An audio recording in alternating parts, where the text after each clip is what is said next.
दोन महत्त्वाच्या टिप्स सांगितलेल्या आहेत. चटणी कशी तयार केली व्हिडिओ शेवटपर्यंत बघा, मध्ये कुठेही पुढे सरकवू नका. थोडीशी कोथिंबीर,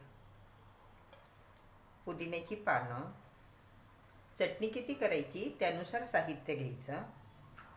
2 लसणाच्या पाकळ्या. मिरचीचा रंग फिक्का असला तरी ही मिरची खूप तिखट आहे. 3 ते 4 हिरव्या मिरचीचे तुकडे. मिक्सरला फिरवून घेते. छोटा कांदा कट करून घेतला तो यामध्ये टाकला. 1 टमाटा कट करून घेतला तो पण यामध्ये टाकते. पुन्हा एकदा हे मिक्सरला फिरवून घेते.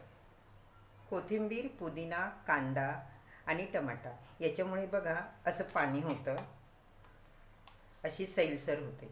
आता ह्या चटणीला घट्टपणा आणण्यासाठी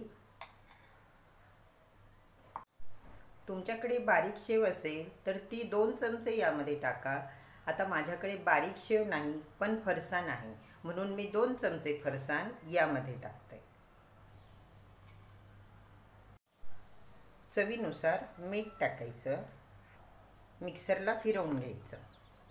चटणीचा रंग बदलू नये त्यासाठी यामध्ये सर्वात शेवटी लिंबू पिळायचा. ह्या लिंबाचा रस यावर पिळायचा. यावर आपण लिंबू पिळला. ही चटणी वाटीमध्ये काढून घ्या आणि एकत्र करून घ्या. चटणीचा रंग आहे तसाच हिरवागार राहतो.